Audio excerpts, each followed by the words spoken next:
সুখদং কেবলে জ্ঞানমূর্তিম দন্দাত্রিতং গগনসদৃশং তত্ত্বমৎসাদিলক্ষণম অখণ্ডমণ্ডলাকারং व्याप्तं येन सरासरं तत्पदं दर्शितं येन तस्मै श्रीगुरुवे नमो तस्मै श्रीगुरुवे नमो नमः अहंकरे हं हयसेदी হাস্তর ততক ভেদি পসাৰিলে কৃষ্ণৰ ভকতি তাংক এৰি কি কাৰণে আন কবু লয় গুৰু কিনু লোক মহামূৰ হমতি কিনু লোক মহামূৰ হমতি জয় জয় পৰম ব্ৰহ্মপু ভগৱন্তৰ চৰণাবিন্দত সশ্ৰদ্ধ দণ্ডৱত জনাইছোঁ। দ্বিতীয়তে যিজনা গুৰুৰ কৃপাত তোমৰা হক ভক্ত বৈষ্ণৱৰ সংগত হৰিগুণ শ্ৰৱণ কীৰ্তন কৰি নিজৰ ধন্য জীৱন ধন্য কৰিব পাৰিছোঁ।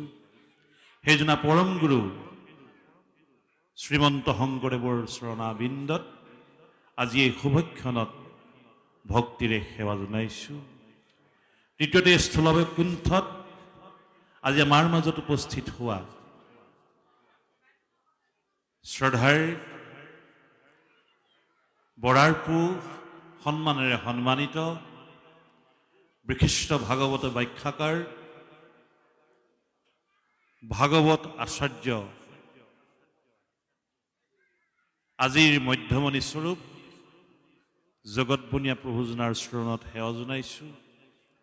আজি এই ক্ষেত্ৰভাগী বৈকুণ্ঠ ক্ষেত্ৰলৈ পৰিণত কৰা আজি নামৰ আচাৰ্য শ্ৰদ্ধাৰ অৱসৰপ্ৰাপ্ত শিক্ষক খগেন্দ্ৰনাথ গোহাঁইদেৱৰ চৰণত লগতে পাঠৰ কাৰণে আমন্ত্ৰণ কৰি অনা মুখ্য পাঠাচাৰ্য শ্ৰদ্ধাৰ বিপুল বৰাদেৱ, ভাতৃপ্ৰতিম পল্লৱ চুতীয়া, হৃদাৰ্থ চুতীয়া, পংকজ বুঢ়াগোহাঁই সকলোৰে চৰণত আমি মস্তক ৰাখি সেৱা জনাইছোঁ। এই অনুষ্ঠানৰ কেন্দ্ৰবিন্দু স্বৰূপ ভক্তপান বৈষ্ণৱবৃন্দ, প্ৰেম আৰু কৰুণাৰ প্ৰতিমূৰ্তি আইসকল, দেশৰ ধৰণী স্বৰূপ যুৱক যুৱতীসকল, ভক্তৰ প্ৰহ্লাদ সদৃশ শিশুসকল সবাৰ চৰণত আমি সেৱা জনাইছোঁ। নিমাই জান ইতিহাসে গৰকা শিৱসাগৰৰ দাঁতিকাষৰীয়া অঞ্চল। এই অঞ্চলৰ ৰাইজৰ এটা সাংস্কৃতিক প্ৰাণ আছে, সাংস্কৃতিক মন আছে। আপোনাভাৱে জানে, বিশেষকৈ মই বনিয়া বাপক জনাব বিচাৰিছোঁ, এই ঠাইৰ পৰাই আমাৰ অসমত বহু বিহুৱা দলে, বহু বিহুৱাই প্ৰতিযোগিতাত অংশগ্ৰহণ কৰি প্ৰথম পুৰস্কাৰ বুটলিবলৈ সক্ষম হৈছে। গতিকে এনে এক সংস্কৃতিবান ঠাইত বৈকুণ্ঠৰ কল্পতৰু শ্ৰীমদ ভাগৱত শাস্ত্ৰ তিনিদিনীয়া কাৰ্যসূচীৰে তাৰ সমষ্টেক পাঠ আৰু ব্যাখ্যাৰ প্ৰবন্ধ আৰু প্ৰবচন অনুসাৰে আৰম্ভ কৰিছে। ই শুভলক্ষণ। তাৰ বাবে উদযাপন সমিতি আৰু গাঁৱৰ ৰাইজ যুৱক যুৱতীসকলক আমি ধন্যবাদ জ্ঞাপন কৰিছোঁ। মহাপ্ৰভু ভগৱন্তই তেওঁলোকৰ শিৰত ফুল চন্দন বৰিখন কৰক। প্ৰভুসকল, আপোনালোক সমস্তৰে জ্ঞাত বৰ্তমান ভাগৱতৰ সময় আৰু লগতে পৰীক্ষাৰো সময়। এই সময়ছোৱাত ভাগৱত চিন্তনৰ সময়ত যাতে আমাৰ পৰীক্ষাত ত্ৰুটি নপৰে তাৰ কাৰণে উদযাপন সমিতিয়ে নিশাৰ ভাগত ভাগৱত বন্ধ ৰাখিছে। ইও এক শুভ লক্ষণ। তাৰ বাবে উদযাপন সমিতিক আমি ধন্যবাদ জ্ঞাপন কৰিছোঁ। এতিয়া আহোঁ আমি মূল কথালৈ। ভাগৱত উদ্বোধনৰ দৰে দায়িত্ব আমি পালন কৰাৰ সুযোগ্য ব্যক্তি নহয়। মাত্ৰ আপোনাসৱৰ নিৰ্দেশ অমান্য কৰিব নোৱাৰি খুব কম সময়ৰ ভিতৰত আপোনাসৱক আমাৰ মনৰ জোখাৰে জ্ঞানৰ জোখাৰে দুআষাৰ ক'বলৈ চেষ্টা কৰিম। অনিচ্ছাকৃত অপৰাধ আপোনাসৱে মাৰ্জনা কৰিব। আপোনাসৱে জানে আমাৰ ভাৰতীয় সভ্যতা সংস্কৃতিৰ মূল আধাৰ গ্ৰন্থ বেদ। বেদ শব্দটো বিদ শব্দৰ পৰা নিষ্কাশন কৰা হৈছে, যাৰ অৰ্থ জ্ঞান। বেদত অতীন্দ্ৰিয় জ্ঞান আছে। আমাৰ ইন্দ্ৰিয়সমূহে ঢুকি নোপোৱা জ্ঞান বেদত আছে। আৰু এই বেদৰ 4টা ভাগ ব্ৰাহ্মণ, অৰণ্যক, সংহিতা ইত্যাদি কৰি বেদৰ 4টা ভাগ। এই 4টা ভাগৰ শেষ ভাগক বেদান্ত বুলি কোৱা হৈছে। আৰু বেদান্তৰ মজ্জা ভাগেৰে মূল কথা ভাগেৰে শ্ৰীমদ ভাগৱত তৈয়াৰী। সেয়েহে ভাগৱতত কোৱা হৈছে শ্ৰীমদ ভাগৱত শাস্ত্ৰং বেদম কল্পতৰ ফলং তদ্ৰস ভগৱত লীলা পিবত সৎসংগত। শ্ৰীমদ ভাগৱত নামৰ যিখন পুথি, এইখন হৈছে বেদৰ ফল। বেদ নামৰ বৃক্ষজোপাৰ ফল হৈছে ভাগৱত। আৰু এই ভাগৱতক আপোনাসৱৰ সংগত, ভগতৰ সংগতে পান কৰিব পৰা যায়। ভাগৱতে অক্ষৰকেইটাই আমাক কি বুজাইছে? ভাগৱত মাহাত্য গ্ৰন্থত এইদৰে লিখিছে ভাতিতি সৰ্বলোকেষু জ্ঞতে শনকাদিভি বৰ্ততে ত্ৰিষু বেদেষু ত্ৰয়তে সকলং জগত। ভাতিতি সৰ্বলোকেষু। ভা শব্দটোৱে স্বৰ্গ, মৰ্ত্য, পাতাল এই 3 লোকত পোহৰ দিয়া কথা বুজাইছে। জ্ঞতেই শনকাদিভি। গ শব্দই সনক, সনাতন, নাৰদ প্ৰভৃতি ঋষিসকলে যিখন শাস্ত্ৰক গায়ন কৰিছে, কীৰ্তন কৰিছে, সেই অৰ্থত গ বুলি কোৱা হৈছে। বৰ্ততে ত্ৰিষু বেদেষু। 3খন বেদৰ অৰ্থ ঋক, সাম, যজু, এই 3 বেদৰ অৰ্থ য'ত নিহিত হৈ আছে সেই অৰ্থত বুলি কোৱা হৈছে। ত্ৰায়তে সকলং জগত। সকল জগতখনক ত্ৰাণ কৰিব পৰা অৰ্থত ত শব্দ ব্যৱহাৰ কৰা হৈছে। এয়া হৈছে ভাগৱত। আমাৰ ভাগৱত মহত্ব গ্ৰন্থত ভাগৱতৰ আৰু অৰ্থ প্ৰকাশ কৰিছে, যেনে ভা দীপ্ত সচ্চিদানন্দ ঘন গ গতি অতি অলৌকিকম বৰিষ্ঠম সৰ্বশাস্ত্ৰম তৰীয় বিভৱাৰ্ণৱে। ভা শব্দটোৱে পোহৰক বুজাইছে, যি পোহৰে আমাক সৎচিত আনন্দৰ গৰাকী প্ৰভু কৃষ্ণৰ ওচৰলৈ যাবলৈ বাট দেখুৱাই দিয়ে। গ গতি অতি অলৌকিকম। যিসকলে ভাগৱত শাস্ত্ৰত আশ্ৰয় গ্ৰহণ কৰিছে সেইসকলে অলৌকিক গতি পাব পাৰে। বৰিষ্ঠম সৰ্বশাস্ত্ৰম। সকলো শাস্ত্ৰৰ ভিতৰত শ্ৰেষ্ঠ শাস্ত্ৰ শ্ৰীমদ ভাগৱত। শ্ৰীমদ ভাগৱত ভগৱন্তৰ নিজ মুখৰ বাণী। আৰু তৰীয় বিভৱাৰ্ণৱে। তৰি মানে নাও। যিখন নাৱত উঠিলে তুমি ভৱ সংসাৰ, ভৱ সাগৰ পাৰ হৈ যাব পাৰিবা, সেই অৰ্থত বুলি কোৱা হৈছে এয়া ভাগৱত। কিন্তু ভাগৱতত কি আছে? ভাগৱতত স্বয়ং ঈশ্বৰ কৃষ্ণ আছে। আমি যে ভাগৱত ইমান আদৰ কৰোঁ, সন্মান কৰোঁ, কিয় কৰোঁ? ভগৱন্ত নিজেই থাকিব নোৱাৰাৰ কাৰণে ভাগৱতত কৃষ্ণ নিহিত হৈ আছে। যেতিয়া কৃষ্ণদেৱ বৈকুণ্ঠ প্ৰয়াণ সময় আহি পৰিল, দ্বাপৰৰ শেষ হ'ল, কলিৰ প্ৰৱেশ সময়ত তেওঁৰ পৰম ভক্ত উদ্ধৱক মাতি আনি ক'লে যে উদ্ধৱ, মই আৰু ইয়াত থকাৰ সময় উকলি গৈছে, মই নিজ ধামলৈ গুচি যাওঁ।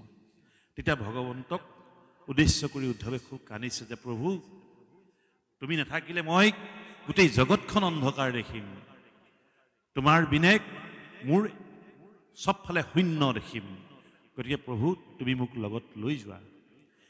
কিন্তু ভগৱানে বুজাইছে যে তুমি যাব নালাগে, তুমি থাকা। তথাপি এওঁ উদ্ধৱ ভৰিত ধৰি খুব কান্দিছে, চৰণত ধৰি খুব কন্দাত ভগৱন্তই কৈছে সক্ৰিয়ং মদ্ভৱতৈচ্ছ ভগৱতে তদ্ধাত তিৰুদ্ধায়ং প্ৰবিষ্ট হম শ্ৰীমদ ভাগৱতৰ্ণৱ হে উদ্ধৱ, তুমি কিয় চিন্তা কৰিছা? মোৰ তিৰোধান হ'ব সঁচা, মই বৈকুণ্ঠলৈ গমন কৰিম, ই সঁচা কথা। কিন্তু মই কি হ'ম? মোৰ সহ্য বীৰ্য তেজ বল শক্তি লৈ সমস্ত আহি প্ৰবিষ্টম শ্ৰীমদ ভাগৱতৰ অৰ্ণৱ, শ্ৰীমদ ভাগৱত নামৰে মহাসমুদ্ৰত মই বুৰ মাৰি থাকিম। তেনেহয় বাংময় মূৰ্তি, এনেকুৱা ধৰণৰ বাণীময় মূৰ্তি, শব্দৰ অক্ষৰ ব্ৰহ্ম ভাগৱত প্ৰত্যস্যাৱৰ্ততে হৰে, যিসকলে প্ৰত্যক্ষ কৰিব। শ্ৰৱণাত দৰ্শনাত পাঠনাত পাপনাচিনিম, এই 4 কাৰ্য যদি কৰে পাপবিলাক শেষ হৈ যাব। সেৱা কৰিব লাগিব, দৰ্শন কৰিব লাগিব, পাঠ কৰিব লাগিব, শ্ৰৱণ কৰিব লাগিব। এই 4 কাৰ্য যিসকলে কৰিছে তেওঁলোকৰ পাপবিলাক নাশ হ'ব। অৰ্থাৎ আমি এতিয়া গম পালোঁ ভগৱন্তক ক'ত আছে? ভাগৱতৰ মাজত লুকাই আছে। আমি বিশ্বাস ল'ব লাগিব। এই ভাগৱততে ভগৱন্তক সিদ্ধান্ত দিছে, গুৰুজনে সিদ্ধান্ত দিছে। তেওঁ কি লিখিছে? অকৃষ্ণ বিনে নাই অপৰ দেৱ, জানিয়া কৃষ্ণৰ কৰিও হে। কৃষ্ণই শ্ৰেষ্ঠ দেৱতা, যিজনক বেদ উপনিষদে ব্ৰহ্ম বুলি উপাসনা কৰে। আমাৰ গুৰুজনে লিখিছে, যিটো ব্ৰহ্ম নোহে তৰ্ক গোচৰ, নাপাৱে বচনে মনে ওচৰ, শব্দও নাযায় তেওঁৰ ওচৰলৈ, কথাও তুমি ক'ব নোৱাৰা, মনো তেওঁৰ ওচৰলৈ নাযায়। তেওঁক আনি আমাৰ গুৰুজনে কি কৰিছে? কৃষ্ণ বুলি চিনাকি কৰি দিছে আমাৰ গুৰুসকলে। মাধৱপুৰুষে লিখিছে, বেদৰ গুপুত বিত্ত নাৰায়ণ, দৈব্যকৃত হন্তে সাক্ষাতে ভৈলা বিদিত, জীৱৰ তাৰণ হেতু নাৰায়ণ, প্ৰচাৰিলা যশ ধৰ্ম বিপৰীত। যশ ধৰ্ম বিপৰীত তেওঁ প্ৰচাৰ কৰি থৈ গৈছে। এই ভাগৱতত সংস্কাৰ আছে, ভাগৱতৰ পৰম্পৰা আছে। ভাগৱতৰ 2টা পৰম্পৰা মতে পৃথিৱীলৈ আহিছে। এটাক নাৰায়ণী সম্প্ৰদা বুলি কোৱা হয়, আনটোক অনন্ত সম্প্ৰদা বুলি কোৱা হয়। নাৰায়ণী সম্প্ৰদায়ৰ মতে আদি নিৰঞ্জনে অনাদি অনন্তক দিছিলে, অনাদি অনন্তই কালপুৰীয়া নাৰায়ণক দিছে, কালপুৰীয়া নাৰায়ণে নৰনাৰায়ণক দিছে, নৰনাৰায়ণে সূৰ্যমণ্ডলী নাৰায়ণক দিছে, সূৰ্যমণ্ডলী নাৰায়ণে শ্ৰীনাৰায়ণক দিছে, শ্ৰীনাৰায়ণে ব্ৰহ্মা বিষ্ণু মহেশ্বৰ দিছে, ব্ৰহ্মাই নাৰদক দিছে, নাৰদে ব্যাসক দিছে, ব্যাসে পৰীক্ষিতক কৈছে, শুকে শুনিছে, শুকৰ পৰা পৰীক্ষিতে পাওঁতে সুতে শুনিছে, সুতৰ পৰা ৰোমহৰ্ষণ সুতে শুনিছে, ৰোমহৰ্ষণ সুতৰ পৰা শংকৰাচাৰ্যই পাইছে, শংকৰাচাৰ্যৰ পৰা ভাস্কৰানন্দই পাইছে, ভাস্কৰানন্দৰ পৰা শ্ৰীধৰাচাৰ্যই পাইছে। এনেদৰে আহি আহি জগদীশ মিশ্ৰই নিজে হাতত লৈ আহি ভাগৱত মহাপুৰুষ শ্ৰীমন্ত শংকৰদেৱক বৰদোৱা ধামত ভাগৱত পূৰ্ণ কৃষ্ণ জানি ভাগৱত দি থৈ গৈছে। আৰু তেৰাই কৃপা কৰি কলিৰ লোকসকলৰ তৰণৰ অৰ্থে 12 স্কন্ধযুক্ত ভাগৱত এটি দল লৈ গঠন কৰি এই 12 স্কন্ধ ভাগৱত আমালৈ দি থৈ গৈছে, যাতে কলিৰ লোকসকল, কলিৰ লোক মলিন মতি নুপুজয় আন পুণ্য সম্প্ৰতি, কলিৰ লোকসকল ইমান মলিন মতি হ'ব, তেওঁলোকৰ পুণ্য বেলেগ প্ৰকাৰে উৎপন্ন নহ'ব। গতিকে কলিত কিন্তু এটা ডাঙৰ গুণ আছে। 4 যুগৰ মাজত কলিক শ্ৰেষ্ঠ বুলি কৈছে। কেলে? কলিত অপ্ৰয়াসে আহি যে কলিত পুণ্য, নাম নলে কলিত পুণ্য উপাৰ্জন হয়। গতিকে 4 যুগৰ মাজত কলি শ্ৰেষ্ঠ। আৰু শ্ৰীমদ ভাগৱতে আমাক সিদ্ধান্ত দিলে যে কৃষ্ণ বিনে আৰু শ্ৰেষ্ঠ দেৱতা নাই। ক্ষুদ্ৰ দেৱতা পূজা মানে ঈশ্বৰৰ বিৰোধী কৰ্ম কৰা। ক্ষুদ্ৰ দেৱতা ক'ত আছে? আমাৰ শৰীৰত আছে। আমি কাক চিন্তা কৰিব লাগে? আত্মা। আত্মা মানে নিজক চিন্তা কৰিব লাগে। আমি যদি ইন্দ্ৰিয় বশৱৰ্তী হৈ, মনৰ বশৱৰ্তী হৈ, ইন্দ্ৰিয়ৰ বশৱৰ্তী হৈ কৰ্ম কৰোঁ, তেন্তে এই ইন্দ্ৰিয়সমূহে আমাক এদিনাখন বিপদত পেলাব। গতিকে আমি আত্মাৰ যিটো দ্ৰব্য, আত্মাৰ যিটো চিন্তন, আত্মাৰ যিটো সাধনা, সেই সাধনা কৰিব লাগে। আপোনালোকে ভাগৱতত সমুদ্ৰ মন্থনৰ কথা পাব। সমুদ্ৰ মন্থন আচলতে আত্মাৰ মন্থন। আত্মা মন্থনত প্ৰথমে কালকূট বিষ ওলাব। যিজন ব্যক্তিয়ে সমাজৰ নিন্দা উপহাস এৰি ঈশ্বৰ কৃষ্ণক চিন্তা কৰিব পাৰিছে, তেওঁৱেই আচলতে কালকূট বিষ ভক্ষণ কৰিছে। কালকূট বিষ ভক্ষণ কৰাৰ পাছত তেওঁ আকৌ কামধেনু অৰ্থাৎ প্ৰতিভালৈ তেওঁ ৰূপান্তৰিত হ'ব। যেনেকৈ আমাৰ বনিয়া বাপ এতিয়া অসমৰ চাৰিওফালে বিখ্যাত। এটা প্ৰতিভালৈ ৰূপান্তৰিত, এটা অনুষ্ঠানলৈ ৰূপান্তৰিত হ'ব। কামধেনুৰ দৰে চাৰিওফালে প্ৰতিভা দিব, তেওঁৰ জ্ঞান বিলাই ফুৰিব। ঠিক তাৰ পিছতে আহিব তেওঁৰ এই জ্ঞানবিলাক উচ্চ চুবাক ঘোঁৰা ওলাব, অৰ্থাৎ গতি ল'ব জ্ঞানবোৰে। কেনেকৈ গতি ল'ব? ইয়াত 10 জনৰ মাজত এজনে শুনিব, তাত 10 জনৰ মাজত এজনে শুনিব। এই জ্ঞানবিলাকে গতি ল'ব। গতি লোৱাৰ পাছত ঐৰাৱত ওলাব। ঐৰাৱত মানে ঐৰাৱত হাতীয়ে যেনেকৈ কুকুৰে ভুকিলেও চাৰিওফালে নাচায়, প্ৰতিভাসম্পন্ন ব্যক্তিয়ে যি শুদ্ধ কৰ্ম কৰিছে সেই শুদ্ধ কৰ্ম কৰিলে যদি আনসকল ব্যক্তিয়ে পিছফালৰ পৰা চিঞৰ বাখৰ কৰি তেওঁক বিচলিত কৰিবলৈ চেষ্টা কৰে, কেতিয়াও তেওঁ বিচলিত নহয়। হাতীৰ দৰে গহীন গম্ভীৰকৈ আগবাঢ়ি গৈ থাকিব। তাৰপিছত ওলাব কৌষ্ঠৱমণি। কৌষ্ঠৱমণি মানে জনমানসত তেওঁ হীৰৰ মুকুট হৈ পৰিব, হীৰৰ ভূষণ হৈ পৰিব।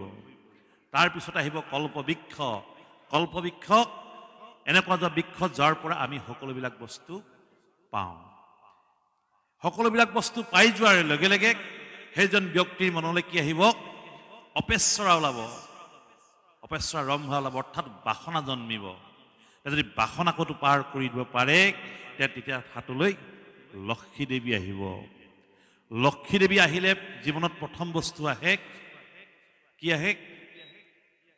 আক্ষৰিক প্ৰবৃত্তি কিছুমান আহে, মদ মাংস স্ত্ৰী এইবিলাকৰ কথা মনলৈ আহে। এইবিলাক পাৰ হৈ যাব লাগিব। পাৰ হৈ যোৱাৰ পিছত দেখিব চন্দ্ৰমাৰ দৰে তেওঁৰ ব্যৱহাৰ শীতল হৈ পৰিব। শীতল হৈ পৰাৰ দৰে পিছত পাৰিজাত পুষ্পৰ দৰে তেওঁৰ কৰ্মৰ সুগন্ধি চাৰিওফালে বিয়পি পৰিব। তাৰপিছত আহিব তেওঁৰ ধনন্তৰী অমৃত, অৰ্থাৎ তেওঁৰ গোটেই শৰীৰ মন প্ৰাণ কথাত অমৃত হৈ পৰিব। অৰ্থাৎ এই অমৃত পান কৰিবৰ কাৰণে ভাগৱত ব্যাখ্যা আপোনাভাৱে প্ৰভুসকল শ্ৰৱণ কীৰ্তন কৰিবলৈ আহিছে। বহুত দীঘলীয়াকৈ নকওঁ, ভাগৱতে সিদ্ধান্ত দিছে যে কৃষ্টি সংস্কৃতি মহাপুৰুষৰ যি ধৰ্ম, এই ধৰ্ম ৰক্ষা কৰোঁতে কোনোদিনাখনে বিচলিত নহ'বা।